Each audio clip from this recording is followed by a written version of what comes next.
డీటెయిల్స్లోకి వెళ్దాం. రాచకొండ కమిషనరేట్లో పోలీసుల విచారణకు హాజరయ్యారు మంచు మనోజ్. భార్యతో కాకుండా సింగిల్గానే రాచకొండ కమిషనరేట్కు వెళ్లారు. అక్కడ భారీగా పోలీసు బలగాలను మోహరించారు.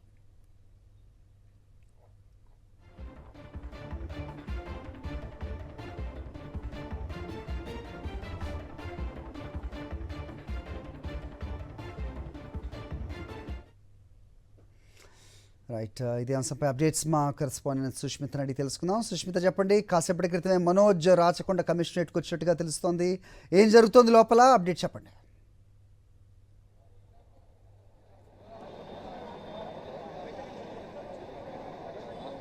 ఇప్పటికే రాచకొండ పోలీస్ కమిషనరేట్ నోటీసులు జారీ చేయడంతో మంచు మనోజ్ ఇప్పుడే హాజరయ్యారు రాచకొండ కమిషనర్ సిపి కార్యాలయంలో.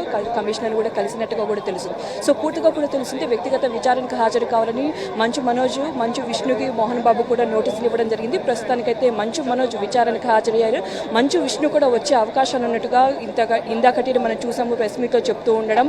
సో మోహన్ బాబు మాత్రం 2 రోజులు రెస్ట్ తీసుకోవాలని కూడా చెప్తున్న నేపథ్యంలో అతను హాజరు కాలేరని కూడా తెలుస్తుంది. సో మొత్తంగా ఇప్పుడు చూసుకుంటే గత 20 నిమిషాలకు కూడా లోపల విచారణ అయితే సాగుతూ ఉంది. ఇక్కడికి వచ్చి చాలా మంది వరకు అవాంఛనీయ ఘటనలు జరుగుతాయి. నిన్న రాత్రి చూసిన ఉద్రిక్త దాడుల తర్వాత కూడా ఇక్కడ పూర్తిగా బందోబస్తును అయితే ఏర్పాటు చేశారు. భారీగా అదనపు బలగాలతో పాటు కూడా లా అండ్ ఆర్డర్ పోలీసులతో పాటు చాలా బందోబస్తును రాచకొండ కమిషనరేట్ పరిసర ప్రాంతాల్లో ఏర్పాటు చేసిన పరిస్థితి కనిపిస్తుంది. దాదాపు అర్ధగంట క్రితమే రాచకొండ కమిషనరేట్ కార్యాలయాన్ని కూడా మంచు మనోజ్ చేరుకున్నారు. ఓన్లీ మంచు మనోజ్ మాత్రమే విచారణకు హాజరైన పరిస్థితి కనిపిస్తుంది. భూమా మోనికా కూడా వస్తుందని కూడా చాలా వరకు తెలిసినప్పటికీ కాకపోతే ఓన్లీ మంచు మనోజ్ మాత్రమే నోటీసులు జారీ చేయడంతో మంచు మనోజ్ ఒక్కరే హాజరయ్యారు. ఎస్ హరి. సుష్మిత, అంటే కేవలం విచారణకు మాత్రమే మనోజ్ వచ్చారు. సో ఎలాంటి గొడవలకు ఆస్కారం ఉందని భావిస్తున్నారు? ఎందుకంత భద్రతను ఏర్పాటు చేశారు? ఎందుకు అదనపు బలగాలు? ఏమైనా మాట్లాడారా పోలీసు అధికారులు? మీరు వాటితో ఏమైనా మాట్లాడే అవకాశం దొరికిందా? సరే, మనం చూసాము నిన్న మోహన్ బాబు ఇంటి వద్ద కూడా చాలా ఉద్రిక్త వాతావరణం నెలకొంది. మీడియా వారిపై దాడులు చేయడం కానీ ఇదంతా జరగడంతో కూడా ఒక్కసారి కూడా పోలీసులు అలర్ట్ అయ్యారు.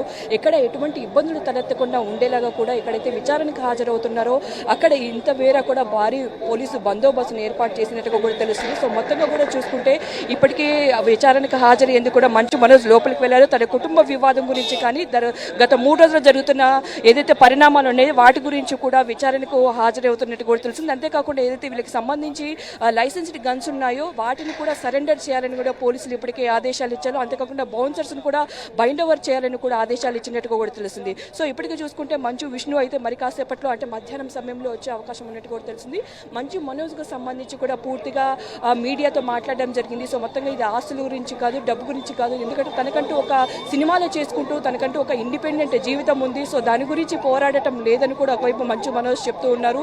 సో ఊరిగా కూడా అతనిపై అభియోగాలు చేస్తూ అలిగేషన్స్ చేస్తున్నట్టుగా కూడా మంచు మనోజ్ తెలిపారు. సో మొత్తంగా కూడా ఇది మంచు మనోజ్ ఫ్యామిలీ కుటుంబానికి సంబంధించి వివాదం, అంతేకాకుండా కొన్ని అవకతవకలు జరుగుతున్నాయి అనే కోణంలోనే ఇప్పుడు కూడా మంచు మనోజ్ చెప్తూ ఉన్నారు. చాలా రోజులుగా చెప్పాలనుకుంటున్నారు కానీ ఇప్పుడు మాత్రం చెప్పవలసి వస్తుంది అన్నట్టు కూడా మంచు మనోజ్ తెలిపారు. సో సాయంత్రం 5 గంటల ప్రాంతంలో పూర్తిగా కుటుంబ వివాదం గురించి మాట్లాడే అవకాశం ఉన్నట్టుగా కూడా తెలుస్తుంది. సో మంచు విష్ణు మాత్రం ఇప్పుడు మాట్లాడుతూ కూడా పూర్తిగా కూడా మీడియా దాడి ఏదైతే జరిగిందో అది క్షణికావేశంలో జరిగింది, దాన్ని మన్నించాలంటూ కూడా మంచు విష్ణు చెప్పిన పరిస్థితి. సో మొత్తంగా కూడా చూసుకుంటే ఒకవైపు మీడియా దాడి కానీ ఆ ఉద్రిక్త వాతావరణ పరిస్థితులు ఏవైతే ఏర్పయ్యో వాటన్నిటి గురించి వివరణ కోరే అవకాశం ఉన్నట్టుగా కూడా తెలిసింది.